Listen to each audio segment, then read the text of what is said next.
The ship landed on the council station with barely a whisper. Ambassador stepped out first, his gray suit perfectly pressed despite the long journey from Earth. Behind him walked, her dark eyes scanning every corner of the docking bay. She wore simple black clothing and carried no visible weapons. The other diplomats arriving that day brought armies, brought one woman. The council station was massive, floating in space like a small moon. Representatives from 40 different alien species worked here, making decisions that affected trillions of beings across the galaxy. Today was important. Humanity wanted full membership status. They had been junior members for 30 years, allowed to watch and listen but not truly decide anything important. Was here to change that. The reptilian controlled most of the council. Their High Counselor Vex stood 7 feet tall with scales that shimmered green and gold. He watched the human delegation arrive with cold yellow eyes that showed nothing but contempt. Next to him stood Commander, the Chief of Security. Was slightly smaller than Vex but twice as intimidating. His scales were darker, almost black, and scars crossed his face like medals of honor. "The humans send an old man and a girl," said loud enough for everyone to hear. His voice was deep and rough, like rocks grinding together. "Where is your army, Ambassador? Where are your mighty warriors?" Smiled politely. "We believe in efficiency, Commander, quality over quantity." Laughed, a sound like thunder. Other alien delegates joined in. The who looked like floating jellyfish with too many tentacles whispered to each other. The massive bear-like creatures shook their heads. Everyone knew humans were the youngest species in the council, barely out of their own planetary wars. They had survived, yes, but that made them lucky, not strong. The first diplomatic reception happened that evening. A huge hall filled with beings from across the galaxy, all eating, drinking, and making deals. Moved through the crowd with practiced ease, shaking hands and tentacles and claws, speaking in a dozen languages with the help of his translator device. Stayed 3 steps behind him, silent and watchful. She noticed everything. The exits, the security cameras. The way Commander watched them from across the room with those cold eyes. "Your bodyguard is very quiet," said Elder Ben, who had lived for 300 years. His translucent body glowed soft blue. "Does she speak?" "When necessary," replied, "prefers to listen." Wise Ben said, "I too prefer to listen. One learns much that way." Approached them, moving through the crowd like a warship cutting through water. Other guests quickly moved aside. "Ambassador," he said with mock politeness, "I hope you are comfortable, though I must warn you the station can be dangerous. Many predators live here, some on 2 legs, some on 4. Perhaps you should request more security." "We feel perfectly safe, Commander," said calmly, "but thank you for your concern." "Safe?" His laugh was cruel. "Let me demonstrate the reality of this station." He pressed something on his wrist device. Alarms suddenly blared. The lights turned red. Delegates screamed and ran as something roared from the shadows. A creature burst into the hall, all teeth and claws and rage. It looked like a tiger mixed with a dragon, covered in armor plates and dripping venom. A beast, one of the most dangerous predators in the known galaxy. "A security test," announced over the chaos. "Let us see how each species responds to danger." The guards moved first, raising energy weapons and firing. Their shots were powerful but slow. The beast dodged. The guards tried to grab it with their massive paws but were too large and clumsy. The creature moved like lightning, smashing tables and sending delegates diving for cover. Moved faster. She covered the distance in heartbeats, her body low and balanced. The beast saw her and lunged, jaws wide enough to swallow her whole.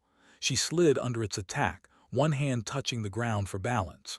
As she moved, her other hand struck out twice. The first hit was to the creature's front leg, exactly where the knee joint connected.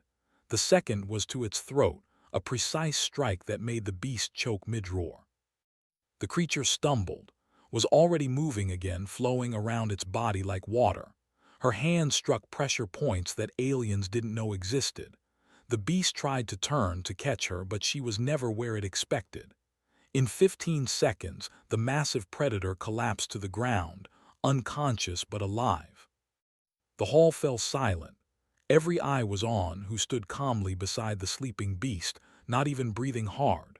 She looked at Commander and gave a small nod, as if to say security test passed. His face was unreadable, but his tail lashed behind him like an angry snake. That tail movement was how showed rage. "Impressive," he finally said, "for a beginner." "Thank you," replied, her first words of the evening. "But can you do it again?" Stepped forward. "I challenge you to a formal combat demonstration. 3 days from now in the council arena, we will see if your victory was skill or simple luck." The other delegates gasped. A formal challenge was serious. It was recorded in council history. The winner's species gained honor and advantage. The loser faced shame. Looked at, she met his eyes and nodded once. "We accept," said. "Excellent," showed his teeth in what might have been a smile. "I have not lost a match in 40 years, human. I have fought in 200 battles. I will show the galaxy what I show all who challenge Teleria. I will show them their place." "We look forward to it," said quietly. The reception ended soon after. As they walked back to their quarters, asked, "Are you certain about this?" "Yes," said. "He would have found another way to challenge us.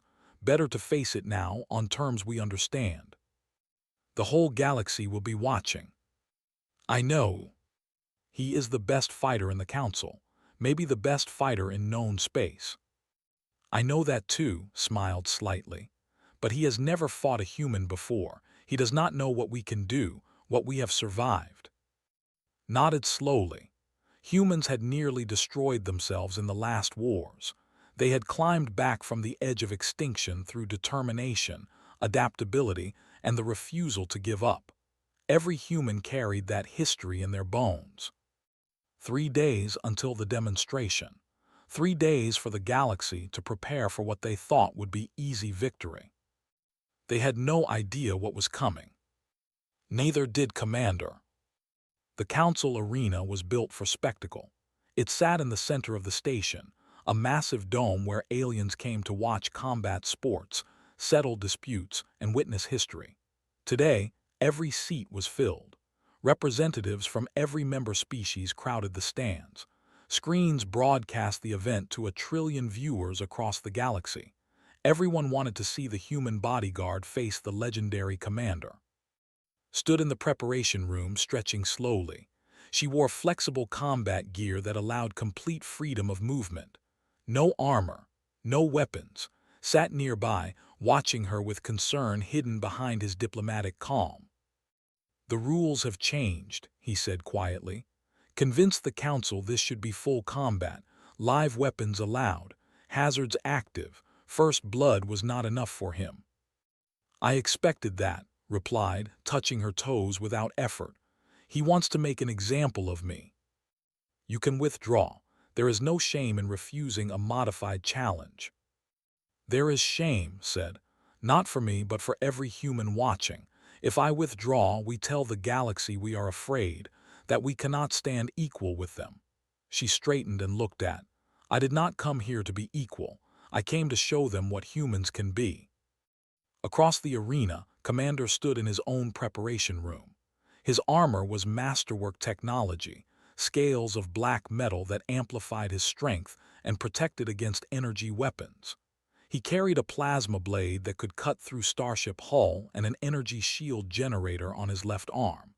In 40 years and 200 fights, he had never been defeated. Today would not change that. His assistant helped seal the armor. "The human comes with nothing," the assistant said.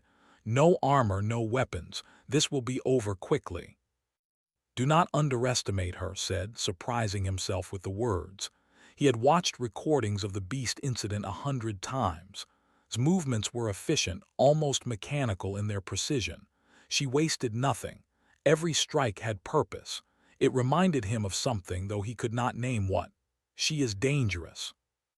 "But still human," his assistant said. "Still weak." Said nothing. He would know the truth soon enough. The arena floor was a circle 100 meters across. The Council had activated all hazards. Energy barriers appeared and disappeared randomly. Gravity shifted in different zones. Platforms rose and fell. Steam vents opened without warning. It was designed to test adaptability as much as strength. Had trained in these conditions for decades. The announcement boomed across the arena. Commander of Teleria, of Earth. Combat begins when both contestants enter the floor. Combat ends when one cannot continue or yields. The galaxy bears witness. Entered first. The crowd roared, thousands of voices cheering, chanting his name. He raised his plasma blade and the sound grew louder. This was his arena, his moment, his victory. Entered from the opposite side. The crowd went silent. She looked small walking across the massive floor, just one woman against a legend. Some viewers felt pity.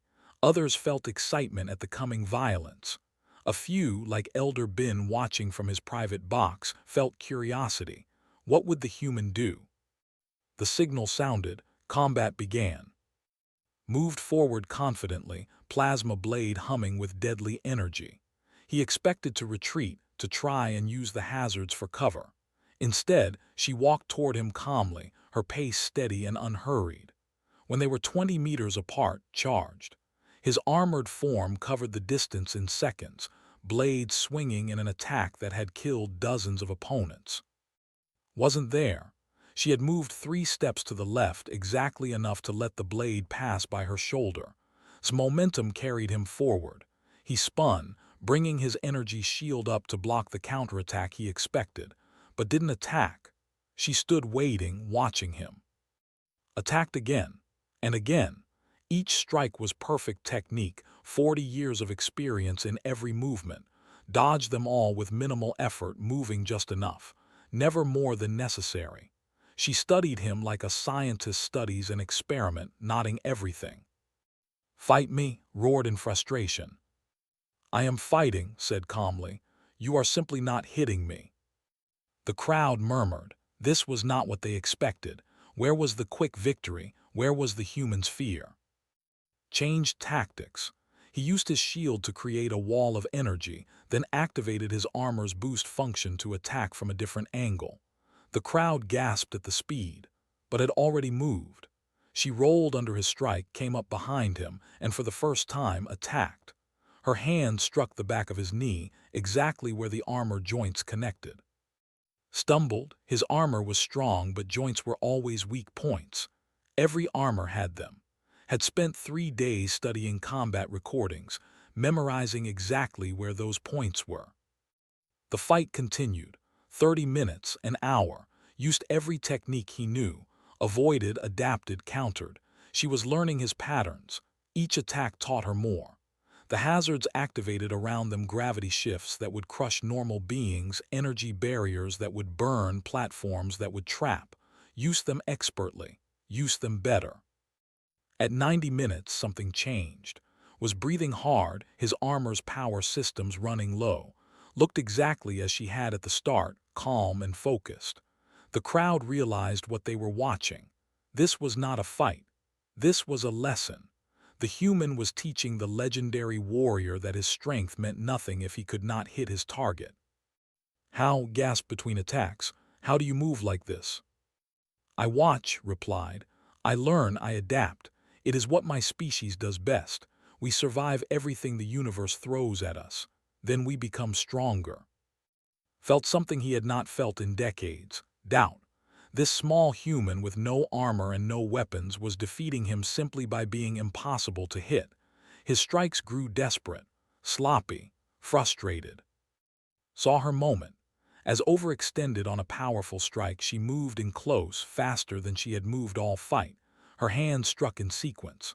First, the wrist joint controlling his blade hand. The plasma weapon clattered to the floor. Second, the shoulder joint of his shield arm. The energy shield flickered and died. Third, a precise strike to his chest plate that activated the emergency release. The armor began to open. Stood shocked as his armor fell away piece by piece. Under it, he wore only light combat gear. He was now as unarmored as had been from the start. "Now we fight even," said. The final 30 minutes were pure combat, no tricks, no armor, no weapons, just skill against skill. And here, training showed its true worth. Humans had fought wars against each other for thousands of years. They had developed hundreds of fighting styles, tested in real combat against real opponents who learned and adapted, had trained against other, always bigger and stronger than him. Used techniques he had never seen. She attacked from angles he did not expect. When he grabbed her, she escaped using joint locks that made his own strength work against him. When he tried to use his size advantage, she used his weight to throw him. Human martial arts developed over centuries of conflict against military training. At the 2-hour mark, both fighters were exhausted, but was on the ground, pinned by a hold that locked 3 of his limbs. His forearm was across his throat, not choking but positioned where one movement would end the fight permanently. "Yield," she said quietly. "You fought with honor, there is no shame in it." His pride screamed at him to refuse, but his training, his warrior's code, told him the truth. He had lost, completely, definitively. "I yield," he said. Released him immediately and stood, offering her hand to help him up. It was a gesture of respect, warrior to warrior. Looked at the hand, at the human who had just dismantled everything he thought he knew about combat. His pride burned like fire. He pushed her hand away and stood on his own, his face twisted with humiliation and rage. "This is not over," he said, his voice shaking. "This proves nothing. One fight means nothing. My people will prove human inferiority. Over years, over decades, over centuries if necessary. We will show the galaxy the truth." Said nothing. She bowed slightly, respecting his pain even if she did not agree with his words. The vote happened the next day. Humanity gained full membership status. But in the delegation quarters, Commander swore an oath. He would dedicate his life to proving humans were not special, that their victory was luck, that Teleria was superior. The rivalry had truly begun, and it would last much longer than anyone could imagine. 33 years passed like water through fingers, and the rivalry grew with each one. What started as personal pride between 2 warriors became something bigger, something cultural. Every interaction between humans and turned competitive. Trade negotiations became economic warfare. Scientific contests became bitter battles. Even simple sports matches were treated like military campaigns. Ambassador retired at 85, his hair completely white, his body tired but his mind sharp. He watched from Earth as the rivalry he had witnessed birth grew into something almost alive. Retired too, though she spent her days training the next generation at the Human Defense Academy. Her students came from Earth and from allied species who wanted to learn human combat techniques. She was 61 now, her movements still precise though slower than before. Commander, now General, rose through ranks like a rocket, every promotion fueled by his obsession with proving superiority over humans. He was 78 in years, equivalent to a human in their 50s. His body bore scars from a dozen conflicts, but his mind was sharper than ever. He studied humans constantly, looking for weaknesses, finding none that satisfied him. The 2 never spoke to each other after that day in the arena, but they watched recordings of human military exercises, read reports of tactical innovations. They circled each other across the years like binary stars, separate but forever linked. In 2295, the racing disaster happened. The Council sponsored a race through an asteroid field, ships from every species competing for glory and prizes. A human pilot named Ho was leading when sensors detected sabotage on a racer. The ship was losing power, drifting toward a collision that would kill everyone aboard. Ho immediately broke from the race course, using his ship's tractor beam to grab the vessel and pull it to safety. He sacrificed winning to save lives. They accused humans of causing the sabotage in the first place. They claimed Ho only saved the ship to hide his species' crime. Investigators found no evidence of human involvement, but the damage was done. Trust between the species dropped even further. who had been his childhood friend, became a leading. She worked on joint projects with other species, trying to build bridges through science. In 2308, her team made a breakthrough in faster-than-light travel, discovering a way to reduce fuel consumption by 40%. The same week, a science team announced the exact same discovery. Both teams claimed they made it first. Both accused the other of stealing research. The patent dispute lasted 12 years. Lawyers argued, scientists. The council finally ruled that both teams had discovered it independently, something that was statistically unlikely but not impossible. Both species claimed victory. Neither was satisfied. Jin grew up hearing stories about. He joined the human security forces at 18, determined to live up to the legend. By 30, he commanded his own unit. By 51, he led all human security operations across Council space. He was good at his job, maybe the best since, but he lived in her shadow and he knew it. One of his analysts was Aura, a woman with a gift for understanding patterns. She studied every military operation, looking for ways to counter their strategies. She became so good at predicting their moves that started calling her the Ghost, because she seemed to see through their plans like they were transparent. They had their own rising stars. Supreme Commander Wu climbed ranks by being smarter than his opponents. He watched the humans carefully and began to respect them, though he never said so publicly. In private, he wondered if the rivalry was helping both species more than hurting them. Innovation increased. Military effectiveness improved. Both civilizations were advancing faster than they ever had before. The rivalry created strange situations. Human and merchants refused to trade with each other, yet both species prospered by trading with everyone else. Human and ships avoided each other in space, yet both maintained perfect safety records. They competed in everything but rarely came to direct conflict, as if both knew that actual war would break the unspoken rules of their contest. Other species watched with mixed feelings. They found it fascinating from a sociological perspective. They thought both species were insane.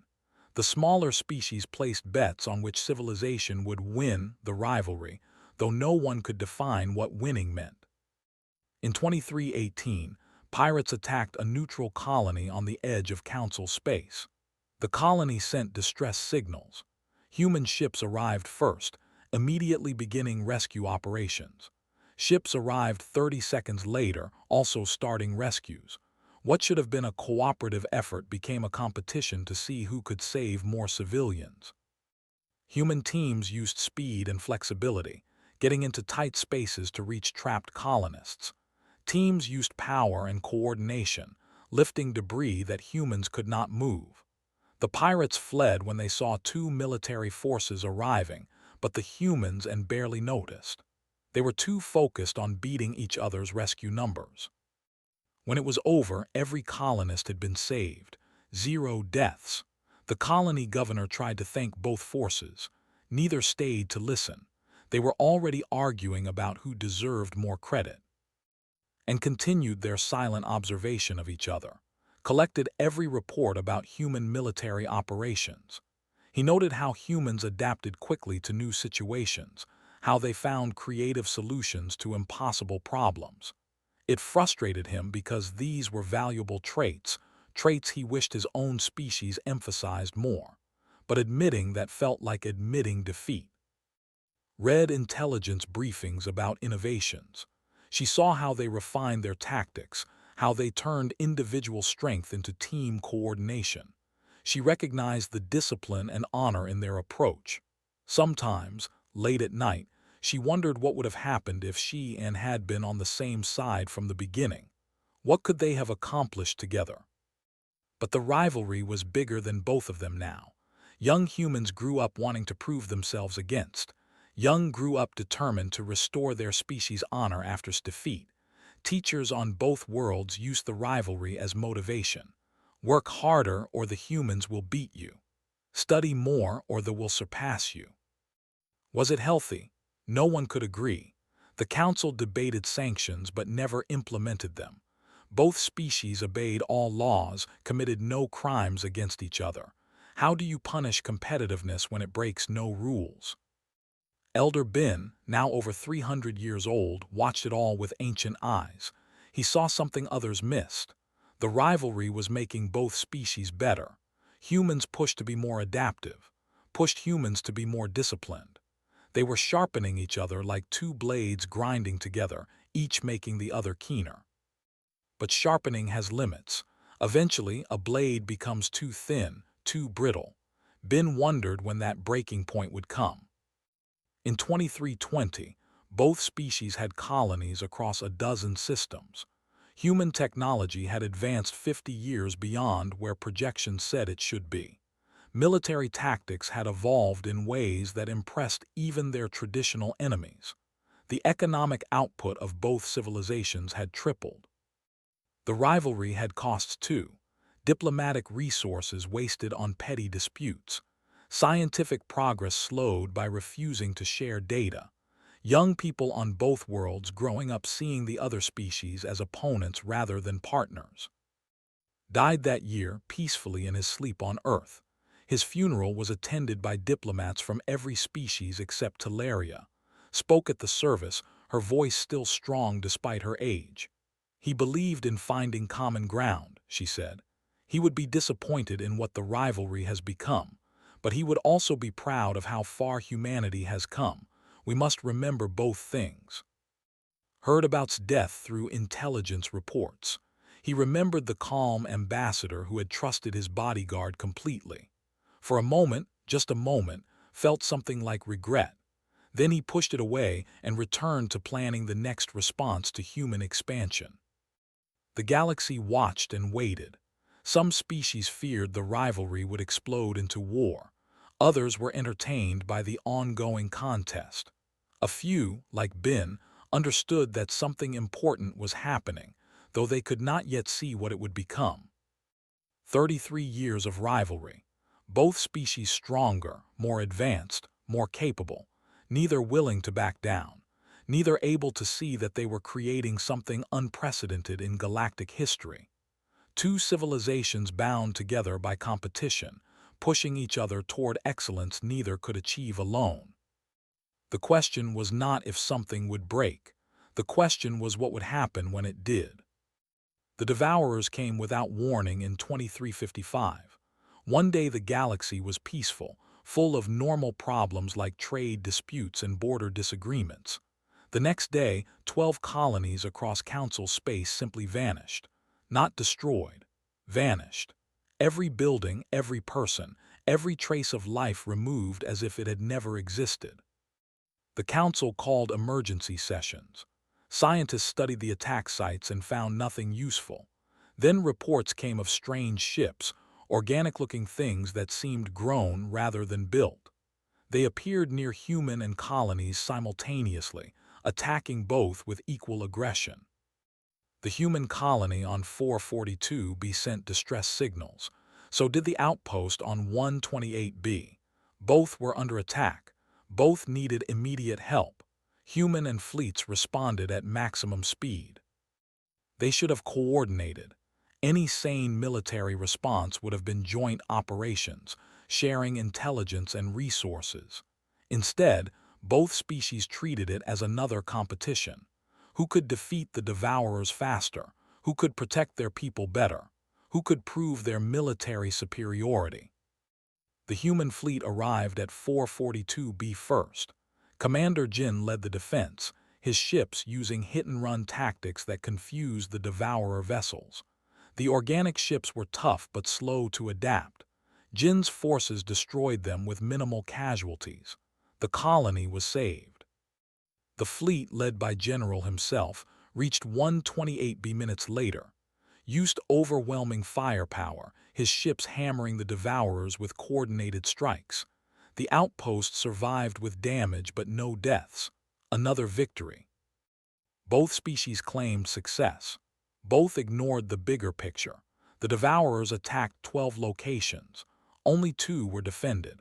The other 10 colonies were completely consumed, millions of beings dead or taken.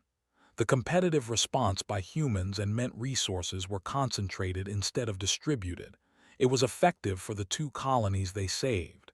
It was disastrous for everyone else. The council was furious. They called both species to account. Ambassador Ara, now leading human diplomatic efforts, faced harsh criticism. "Your rivalry killed millions," a representative roared. "Both of you chose pride over coordination." "We saved our people," Ara replied calmly, though inside she felt sick. The death count from the other colonies was constantly rising. "We responded to threats against our territories and left others to die," Elder Bin said quietly.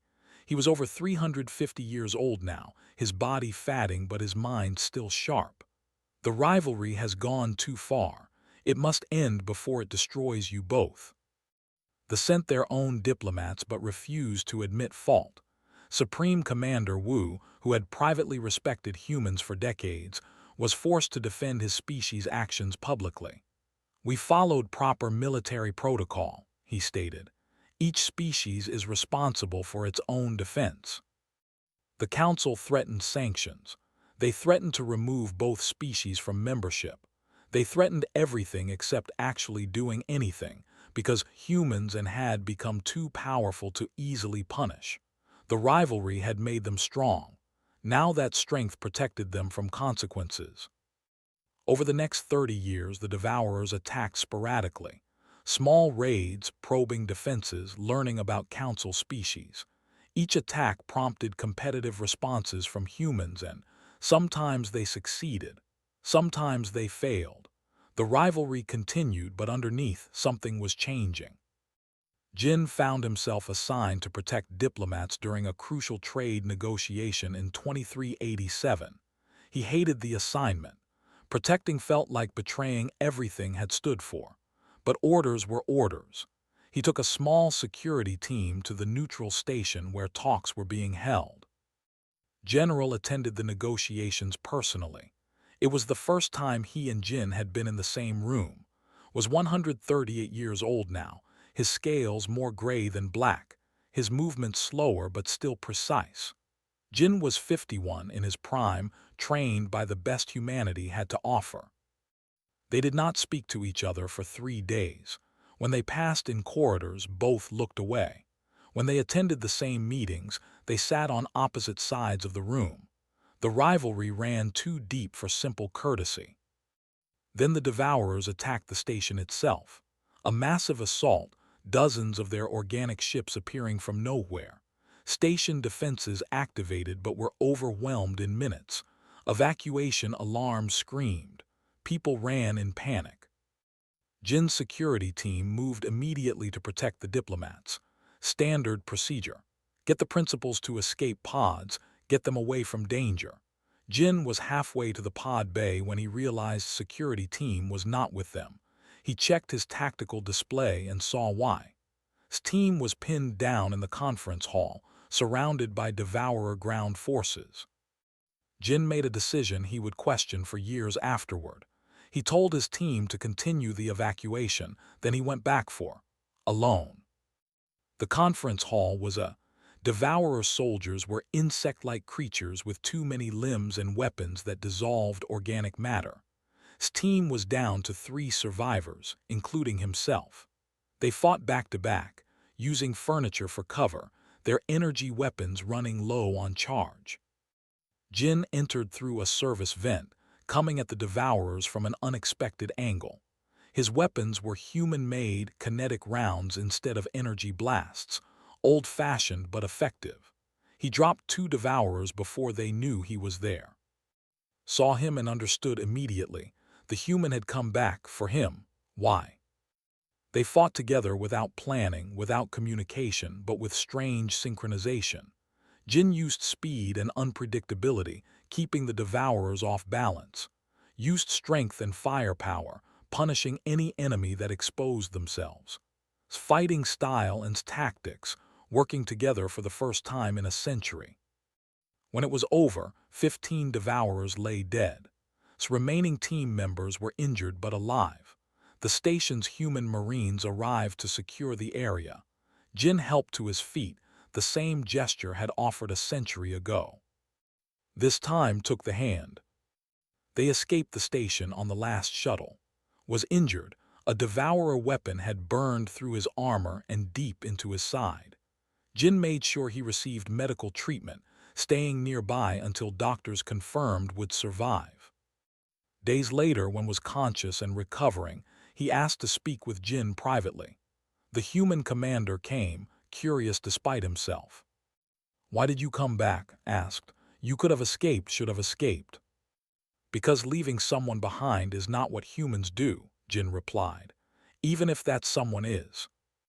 Was quiet for a long time. "You fight like her," he finally said.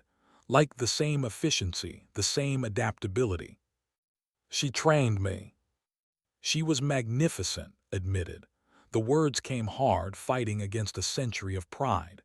"I have spent 100 years trying to prove that fight was luck, that she was not truly skilled, but watching you fight, seeing those same techniques, I cannot lie to myself anymore." Jin did not know what to say. This was the legendary general, the warrior who swore eternal rivalry. Hearing him admit respect for felt wrong, like the universe had tilted sideways. "The rivalry," continued slowly, "has made both our species stronger. I understand that now. But it has also made us stupid. We compete when we should cooperate.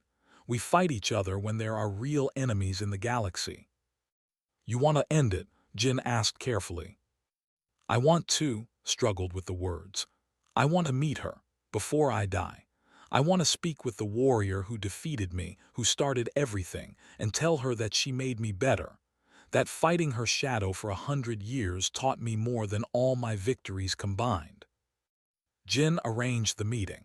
Was 118 years old, living quietly on Earth in the mountains she loved. When Jin told her wanted to meet, she agreed immediately. They met in a simple room with a view of snow-covered peaks. Moved slowly, his injuries still healing. Used to cane now, her body finally showing its age. They sat across from each other, two ancient warriors who had shaped galactic history without meaning to. "General said," replied. 100 years of silence, 100 years of rivalry, 100 years of watching each other from a distance. Now they were face to face, and neither knew where to begin. "I hated you," said finally. "For decades I hated you for defeating me, for humiliating me in front of the galaxy." "I know. But you made me better," continued. "Trying to understand how you beat me, trying to find ways to counter human tactics, it pushed me to grow beyond what I thought possible. You were the best opponent I ever had because you never stopped challenging me, even when we were not in the same room." Smiled slightly. "You did the same for me. Training the next generation, I always asked myself, could they face someone like, could they adapt fast enough, be strong enough? You raised our standards." They talked for hours, about fighting, about honor, about the strange path both their species had walked. They did not apologize for the rivalry. Neither regretted it exactly. But both understood it had become something neither intended, something larger and more dangerous than one bodyguard and one commander competing for pride. "Can we end it?" asked as evening turned the mountains golden. "We can try," replied. "But it is bigger than us now. It will take more than two old warriors talking." "Then we find a way," said firmly, "together." It was the first time in 100 years that human and leadership said that word and meant it. 17 more years passed. Died peacefully at 143, surrounded by family. Attended his funeral, one of only 3 humans invited. She was 125, her body failing but her mind clear. She stood at the memorial and told stories of their rivalry, speaking of with respect that surprised many. "He was a worthy opponent," she said. "He made me prove myself every day. I will miss knowing he is out there, watching, challenging me to be better." Died 6 months later in her mountain home, looking at the snow. Jin was with her at the end. Her last words were about the future. "End it," she whispered. "The rivalry served its purpose. Now it holds both species back. End it properly, with honor. Show them what we could have been together all along. Both species mourned their warriors, but the rivalry continued because no one knew how to stop it. It had become culture, tradition, identity. How do you end something that has defined you for nearly 2 centuries? In 2467, exactly 180 years after its victory in the arena, the galaxy faced its greatest threat. The Devourer Collective revealed itself as a massive empire spanning multiple galaxies. The scattered attacks over the decades had been mere probes, scouts testing defenses. Now the real invasion began. Millions of organic ships appeared at the edge of Council space. Analysis showed this was a colonization fleet. The Devourers did not negotiate. They did not trade. They consumed everything in their path, breaking down organic and inorganic matter to fuel their expansion. Every species in the Council would be erased unless they united. Ambassador led humanity's response. She was 84, great-granddaughter, carrying the diplomatic skill of and the determination of. She called for immediate alliance with Teleria. The time for rivalry is over, she announced to the Council. Extinction does not care about pride. Supreme Commander Sung Sun commanded forces. He agreed with but faced resistance from who saw cooperation as surrender. We do not need human help, they argued. We are strong enough alone. No one is strong enough alone, Sung replied. My father learned that lesson. So did, it is time we learned it too. The Council approved emergency alliance protocols. Human and fleets began coordinating for the first time in history. It was disaster. Humans favored flexible tactics and rapid adaptation, preferred strict formation and overwhelming firepower. Joint operations failed repeatedly because neither species understood how to work with the other. Ships were lost, colonies fell. The Devourers advanced steadily toward core Council worlds. The alliance was not enough. Coordination was not enough. Something fundamental was missing. Proposed something radical. We need a symbolic end to the rivalry, something the whole galaxy can witness, something that shows humans and truly unified. Sung understood immediately. Like the beginning, in the arena where defeated my father, we recreate the challenge but we change the ending. They announced the ceremony. Young, named after the first ambassador, would face Han, a warrior in the Council arena exactly 180 years after the original fight. Every species would watch. The outcome would determine if real cooperation was possible. Young was 22, trained in the same academy built. He was skilled but not legendary, good but not the best. He was chosen because he represented what humans could be, not what they had been. Han was similar, a talented warrior but not supreme. He had studied under human teachers, learning adaptability to complement his species' strength. He represented the future his people could achieve.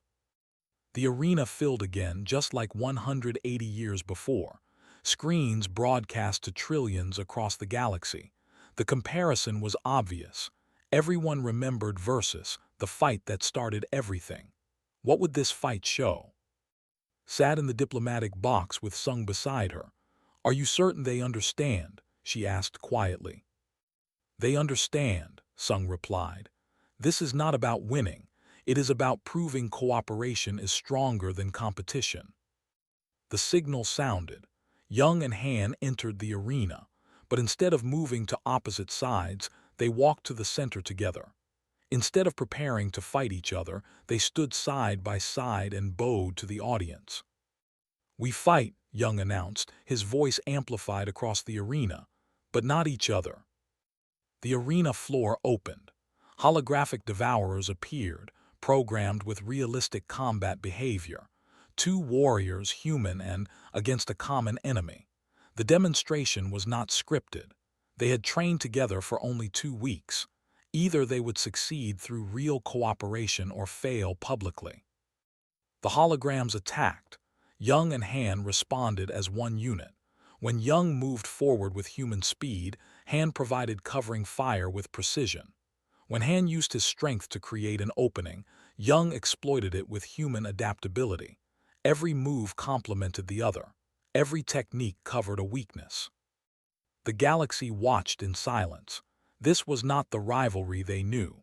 This was something new, something they had never seen between humans, and this was partnership. The demonstration lasted 1 hour. Young and Hand defeated wave after wave of holographic enemies, showing tactics that would work against real devourers. When it ended, both warriors were exhausted but victorious. They did not bow to each other. They bowed together to the audience as equals facing the same direction. The arena erupted. Not everyone was pleased. Some viewers wanted the old rivalry to continue, but most understood what they were seeing: the future, the potential of what humans and could accomplish together. Historian stood to speak. She had spent decades researching the rivalry, documenting every competition, every conflict. Now she presented her findings to the council. The rivalry between humans and has lasted 180 years, she began. In that time, both species advanced faster than any civilization in council history. Human technology leaped 50 years ahead of projections. Tactics evolved beyond anything we thought possible. She showed graphs, data, undeniable evidence. The competition drove innovation. It pushed both species to excellence. But now we face an enemy that does not care about our rivalry. The devourers will consume us whether we are the strongest individual species or not. We need to be the strongest team. The vote was overwhelming. The rivalry officially ended. In its place, the Alliance of Excellence was formed. Humans and would continue pushing each other toward greatness, but as partners, not opponents. The real war began immediately. Human and fleets integrated their tactics. Humans provided adaptability and creative problem-solving, provided discipline and coordinated firepower. Together, they created military strategies that neither species could achieve alone. The war lasted 3 years. The devourers were powerful, but they relied on overwhelming force. They did not adapt well. They did not expect prey species to fight as unified teams. Human tactics confused them. Joint operations defeated them. The final battle happened at the edge of Council space. A human ship named Legacy fought alongside a warship called Honor. When the Devourer mothership broke through defensive lines and headed for Council Station, both ships intercepted. Both were damaged, systems failing, crews dying. The captains made the same choice simultaneously: ramming speed. Both ships drove into the mothership's core, their reactors set to overload. The explosion destroyed the mothership and thousands of Devourer vessels. The invasion fleet collapsed without its central command. Both ships were lost. Both crews died as heroes. The galaxy mourned them together, humans and crying side by side at memorial services. In 2475, 8 years after the rivalry officially ended, a monument was built on Council Station. Right where the arena had stood, where defeated 188 years before. The statue showed 2 figures standing back to back. One human, one, each watching the other's blind spots, protecting each other even in bronze. The inscription was simple. They began as rivals, they became legends, they made us all better. Ambassador attended the dedication ceremony with Supreme Commander Sung. Both were old now, both would retire soon. Young stood as Sung's bodyguard, a human protecting by choice, by honor. "Do you think they would be proud?" Sung asked, looking at the statue. "Your great-grandmother and my father." "I think they would argue about it," replied with a smile. "They would debate whether cooperation is truly better than competition. Then they would agree that both have their place, and that knowing when to use each is the real wisdom." The galaxy had learned its lesson. Rivalry can drive excellence, but cooperation achieves victory. Competition makes individuals stronger, but unity creates civilizations that endure. Humans brought adaptability and resilience, brought discipline and honor. Together, they showed the galaxy that former enemies can become the strongest allies.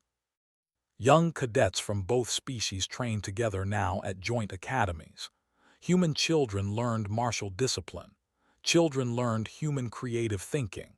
The cultures blended not into sameness but into something richer, each keeping their identity while gaining from the other. And on Earth, in the mountains where spent her final years, another statue stood, just looking toward the stars, her face showing the slight smile she wore when facing a worthy challenge. Ships passing overhead always dipped their course in salute.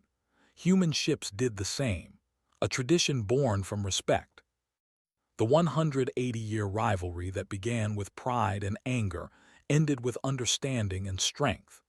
Two species that started as enemies became the backbone of galactic defense. The question was never whether humans deserved their place among the stars. They earned it, together with their greatest rivals who became their greatest allies. That is the human way, not just to survive but to turn enemies into friends and challenges into opportunities. The galaxy remembered, and it was better for the lesson.